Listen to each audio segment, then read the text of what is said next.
Okay, so what we're going to do today is review some of the things we talked about last week, because I realized after going over my notes again that some of these things are very, very complicated. Not just complicated, but when you research the issues such as cooking, what is cooking, bishul, what about the blech? There are different opinions.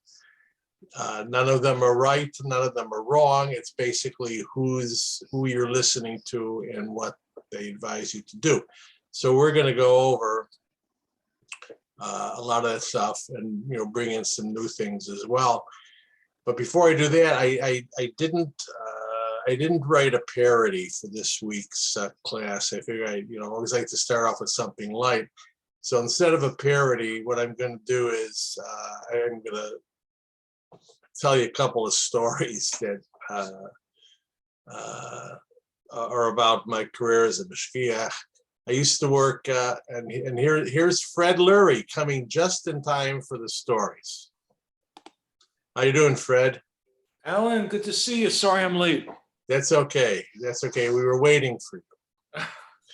So actually, Fred probably knows these stories because they're in my first book. He read them.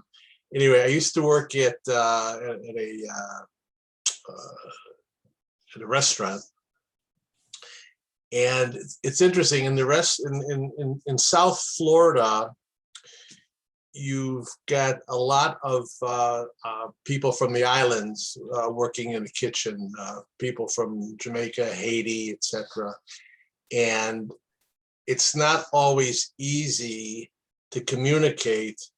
There's usually a lot of them, and they use their own. It's a patois, but it's also Haitian. It's a type of a Creole. It's not easy to understand. So a lot of times there's a communication problem.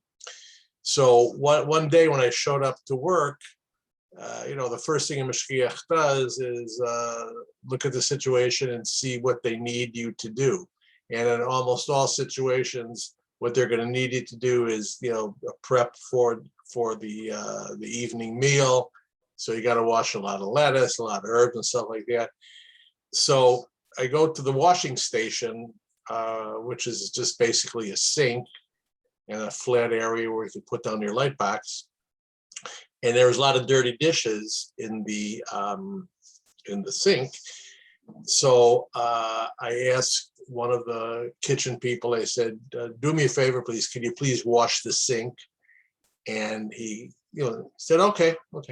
So I left. I went into the kitchen, took my look around there to see that everything was okay, looked in the storage to make sure nobody had brought anything that was not supposed to be there.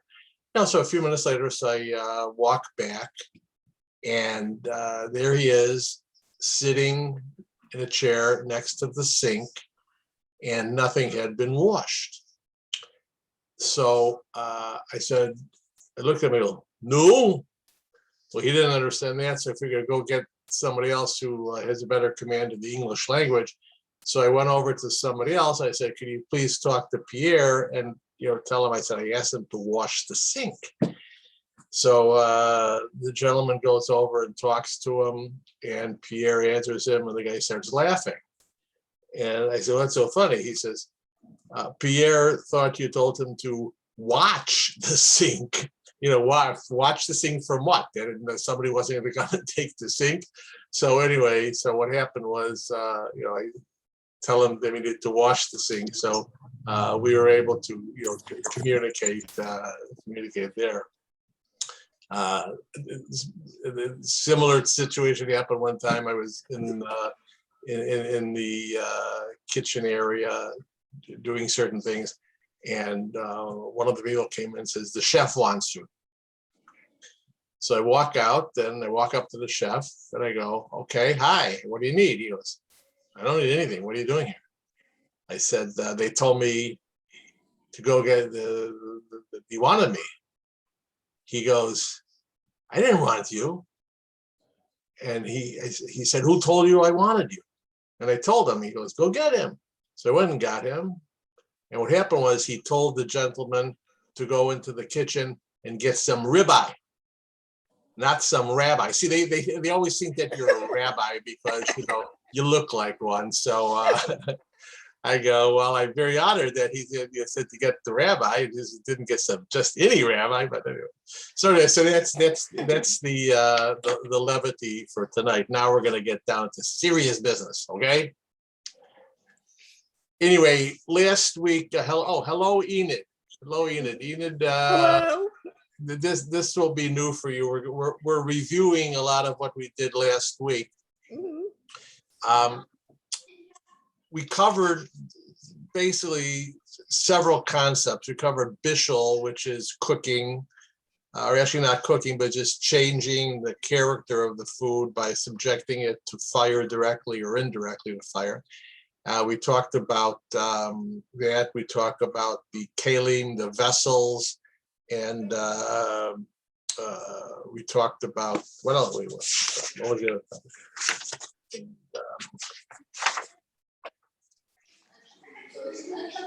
Also the blech. We covered a lot about the blech. 9 o'clock. So let's start out again with the bishul. Bishul means to actually change or alter the basic condition of a food by subjecting it to the fire. And what we basically learned was the class is called cooking on Shabbat, but it's really to avoid cooking. Well, what you can do to avoid cooking on Shabbat, because the basic concept of cooking on Shabbat is not allowed because it is one of the malachot, one of the things that was done to build the Mishkan, and we can't duplicate that.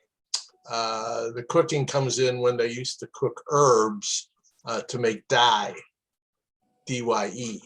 So we do not cook. And basically the way we don't cook, we cannot use an oven. This is new information. We cannot use an oven or even a warming oven on Shabbat. Here too, there is a question amongst kashrut agencies. A warming oven, which a lot of synagogues may have, usually only goes up to 200, 225 degrees. And the 200, 225 degrees in most cases is good enough to keep something warm and not cook it, but that is really not the case, because if you take some half-cooked chicken and put it into warming at 225, it's going to cook it. 200 may not, but anyway, so that's why we cannot use a warming oven on Shabbat.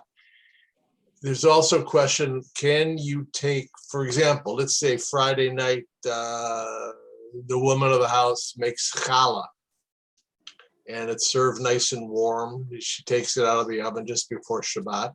But on Shabbat, Friday, you're having company over and you want to serve some of that good cholent, some of that good challah that you made. So you like to warm it up. You can't put it into an oven because all ovens today have thermostats in them. And the thermostat, what it does is it maintains the temperature. So if you open the door to an oven, you're going to let in air that's cooler than what the oven is, and the temperature is going to drop, and then the thermostat will kick in and the oven will basically start up. It's like how your air conditioner works. When you've got your air conditioner on a certain temperature, if it drops above that temperature, the air conditioner is going to go on. So for that reason, we don't use the oven or the warming mechanism. There is a way that you can use the oven, and that is to leave the door slightly, the door of the oven, leave it slightly ajar. I wouldn't recommend that, because what that's going to do is that's going to heat up your kitchen. And I know when my wife is working for Shabbat, she usually always turns on the ceiling fan of the kitchen, and sometimes we turn the air conditioner down to cool it up because it gets hot. So you don't want to leave it ajar. But the idea is, if you are able to leave it open slightly, maybe, then it's going to, the thermostat, the oven will always be on.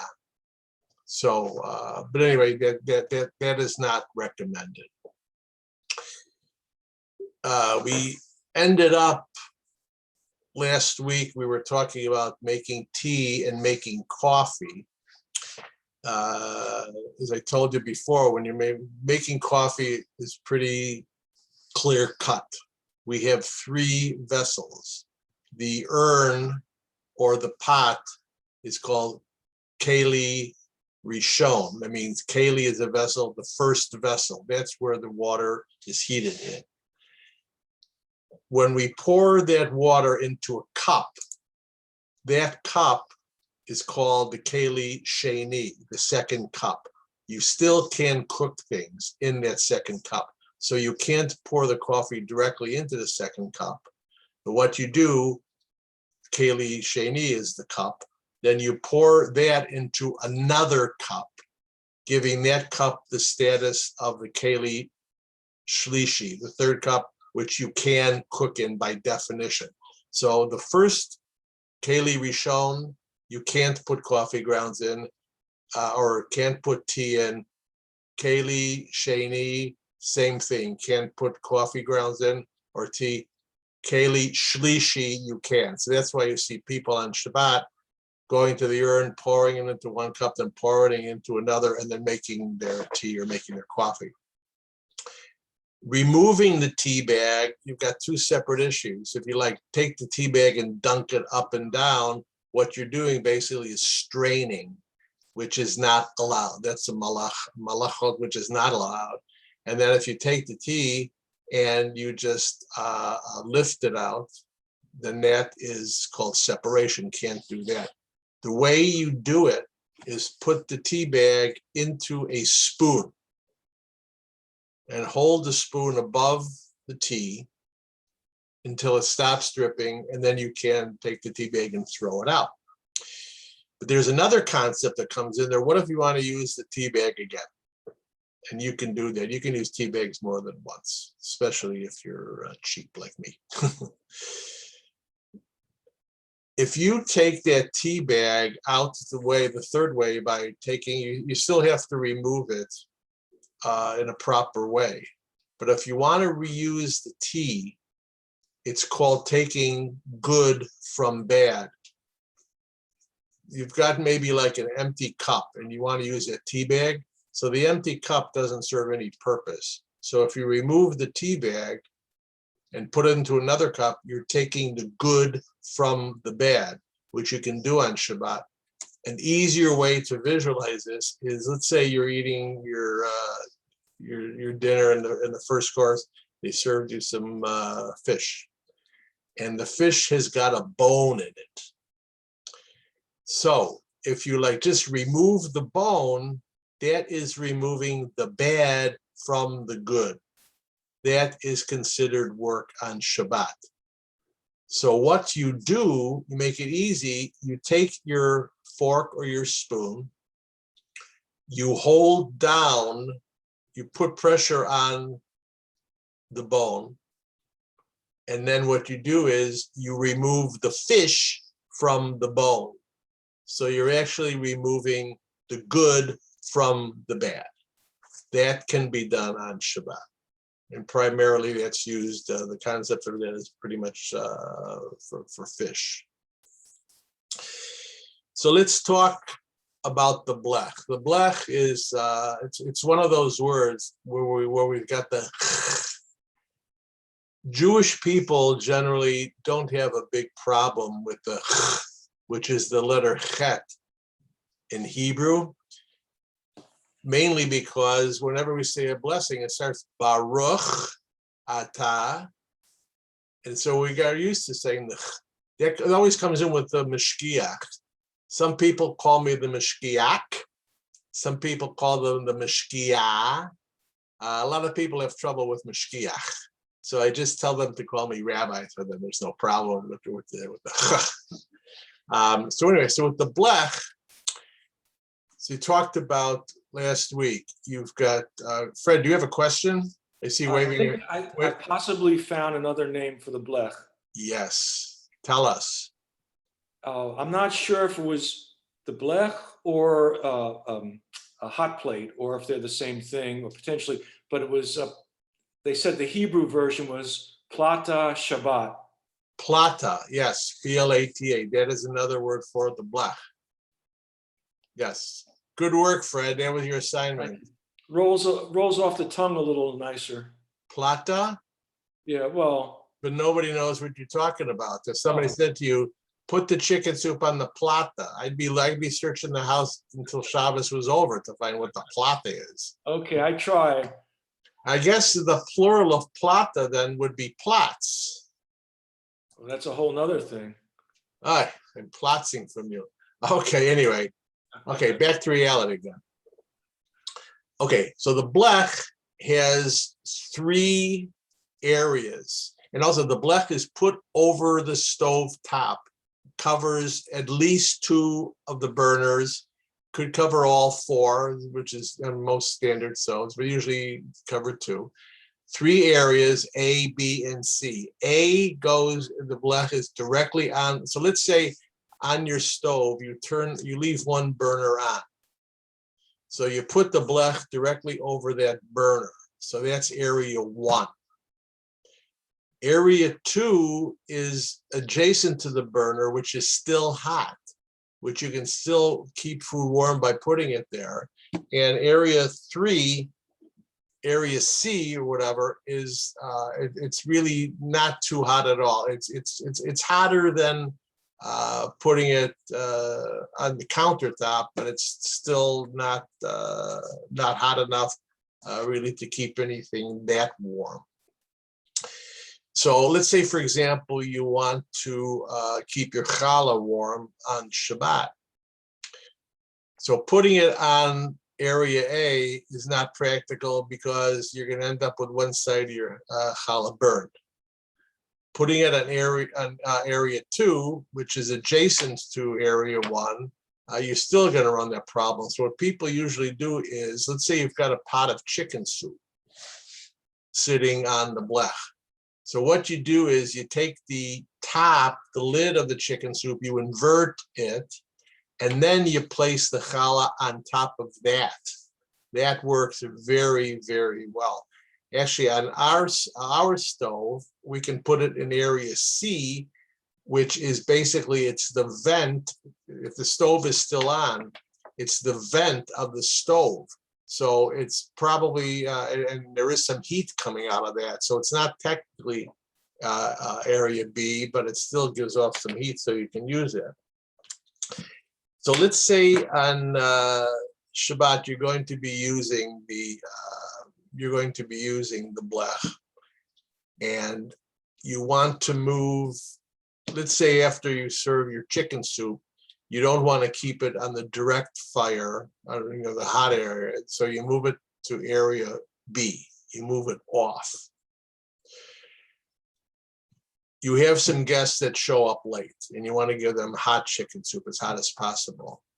The only way that you can move it back from area B to area A is if you had already anticipated doing it. If it comes as a second thought, it's really not allowed. It's really not allowed. It's when you think about your kashrut, I look at things as a mashgiach, as kashrut being very practical in certain areas. This is one of those. I see some of you making faces like, what? What's he talking about? It doesn't make a lot of sense what your intention was. But the fact of the matter is this. I brought up this concept last week. It's called Maris Ayin. Maris Ayin is the way something appears. There could be people who see what you're doing and they think, well, oh, they took it off the stove and now it's putting it back on the stove. It's cooking it again. You put the chicken soup, you move it from area B to area A, which is over the burner, but somebody sitting there looking and seeing what's going on may not know the difference, and it does not look as if you're doing the proper thing. So that's what Marasayan, and that is a hedge against somebody getting the wrong impression. This is how we build a fence around Torah. Building a fence is protecting the laws of kashrut and all mitzvot. You don't want to give the impression that you're doing something that's not allowed, because after all, let's say you have somebody over to your house that's just moved into the neighborhood. They don't know too much about Judaism, and you invite them over to your house for Shabbat. Well, they're pretty much gonna look up to you as somebody who knows more than they do about kashrut, and they may see you doing something, you go, that's okay to do that. So anyway, you don't want to get involved in that. So let's see, we covered the kalim, we covered the bishul, we covered the blech.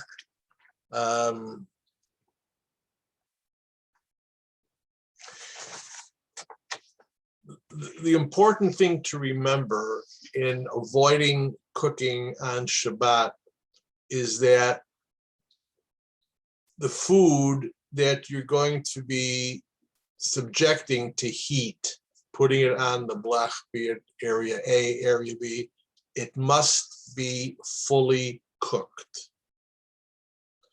You cannot put something to warm it up and hope it's going to cook it further. It's not allowed. It has to be fully cooked. You could take something, the exception would be, you could take something, let's say that you decided that you were going to, let's say for Friday night dinner, you had a nice noodle kugel, and you weren't planning on serving it on Shabbat day, but you changed your mind. You decided it'd be nice to have, so you go into the refrigerator and you take out the kugel, which is in the refrigerator.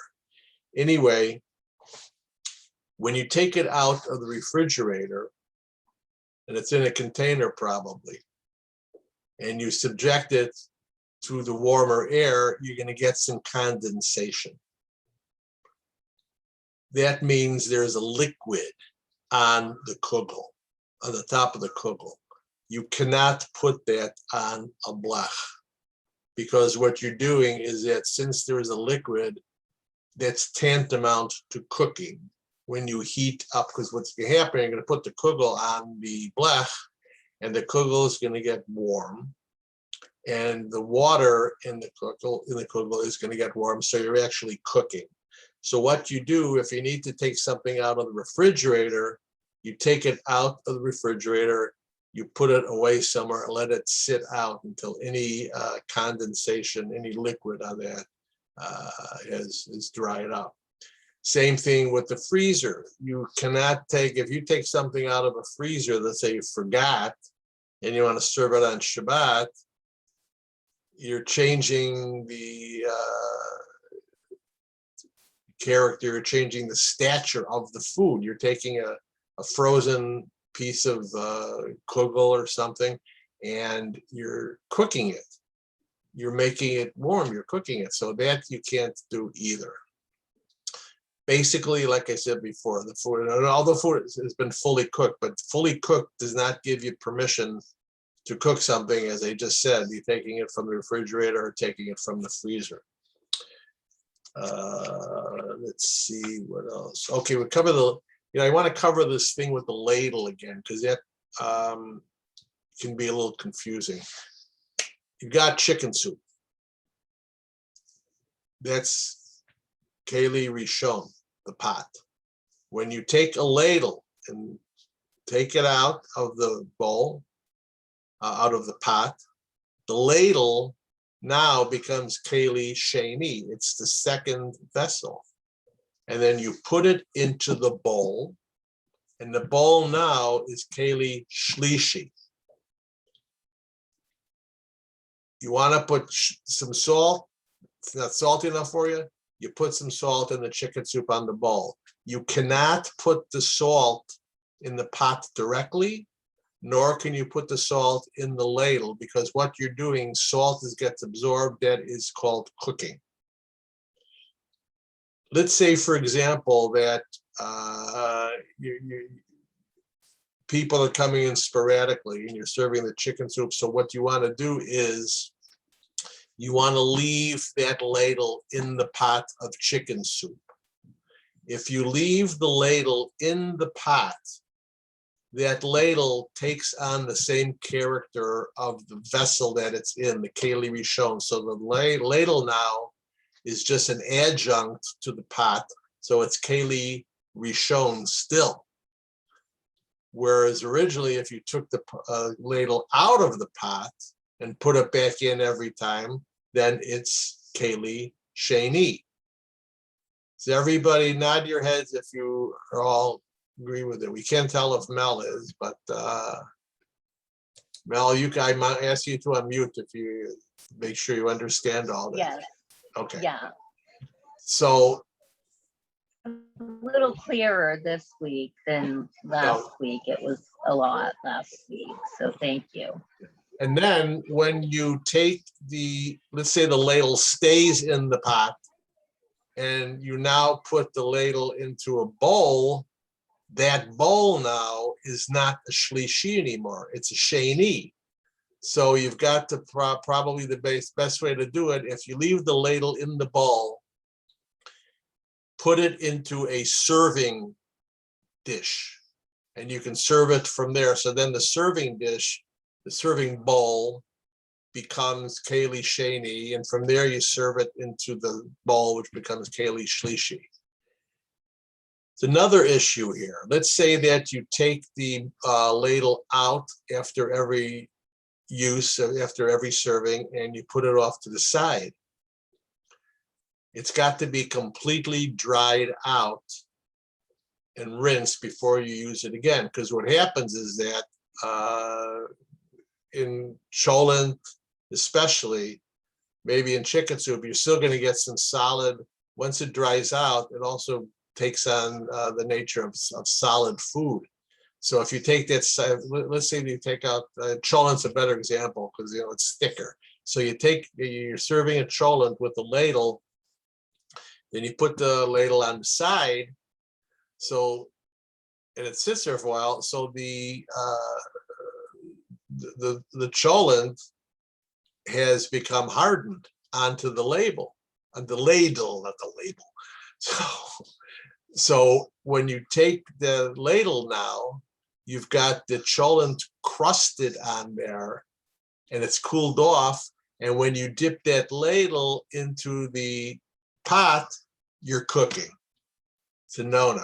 So if you plan on taking the ladle out of the soup, laying it on the side, you need to rinse it off and make sure there's no residue on the ladle, and then you're not cooking.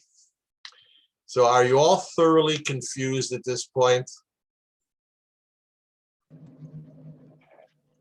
Enid, you're nodding your head. Let me ask you all to unmute here. And let's see, Aryeh Nachshon, welcome. Shalom, shalom. How you doing? Baruch Hashem, how are you? Nice to I'm pretty good. Nice Might to be pretty see you. quiet. I'm driving to work though. Oh, okay. So anyway, Enid, you were not in. There's some confusion there that I can help you out with. It's very confusing to me because to my not culturally religious, and I'm kosher, but I don't. It sounds like when you do Keli Rishon, Keli Sheni, Keli Shlishi, it just sounds like a convoluted way of all the same thing. And then you say with the ladle, you can't put the salt into the soup, but you could put it into the Keli Shlishi. If I understood it correctly, you could put it into the bowl. It gets absorbed in the bowl anyway. So it's like all the same thing, it's just a convoluted way of doing it, and that's how it sounds to me. Remember one thing, the purpose of it is all of these things, they're not there by happenstance. They're there because the Rabbanim, the sages, put these things in because they first had to define what is cooking. And as you move along with your Judaism, the more you do, the more you want to do, which means that you're going to become stricter. And remember one thing, when the Torah was given to the Jewish people, when God offered the Jewish people the Torah, what did the Jewish people say? They said, Nasa v'nishma. We'll take it, and after we take it, we'll understand what it's about. So what you have to do is you need to have, I would just call it a leap of faith, that these laws of kashrut, they're there to protect us. They're there to keep us from doing what's considered work and doing what's considered cooking on Shabbat. It's hard to understand. But what you've got to do is you've got to realize that those who are making these laws knew a lot more than we do. So if you want to talk privately at another time, I'd be more than happy to help you out and to go through these things. But the very fact that you're here taking the class shows that you want to learn. Definitely want to learn. And what you're learning is that these laws, see, it's like this. There's different forms of Judaism. And I don't like to label the different parts of Judaism, but it's a very simple thing, is that the Jewish people who are more observant, they observe the laws and they don't always understand what it is that they're doing. Other people need to have an explanation to what they're doing in order for them to do it. Otherwise, many times they don't do it. That's their business. But if you're looking to further yourself, you just have to. What are you watching? It takes a lot of humility in order to do something. Like when you're a little kid and your mother and father tell you to do something, you do it because they tell you to do it. You know, so it's the same thing here. And don't get confused, because that's a good point that you're confused, because it means that internally you want to do this and you want to do it right. So my suggestion to you, like I say, you can reach out to me anytime you want, because you're here and you know how to reach me. I'll be happy to talk to you, but you can also too, where do you live? New York. I mean, do you live in a city where there's? Yeah, New York. Okay, you've got plenty of resources of people to talk to. You've got websites galore that will explain it to you. In perfect honesty, I'm going to show you this book I've got. Can everybody see this book here? The laws of Shabbat. Okay. See the laws of cooking on Shabbat? Uh-huh. I have to tell you the truth. Before tonight's class, I took out this book and I was reviewing stuff. I had gotten some information from there, and I wanted to get into a little more depth. And I found some things there that I had to read 4 or 5 times before I had a modicum of understanding. And I started writing things down, and I said, you know what? I can't teach this because I don't fully understand it. Because it doesn't, I'm not saying, it shouldn't say it doesn't make sense, but it's not clear. In order for somebody to give over something, they've got to be pretty clear in their own mind what they're talking about. And I'll admit it, I was not. So but you're on the right path. You're making the right decision just by being here. Anybody else got something? Anybody else confused? I have a question. Sure. So let's say we do something wrong.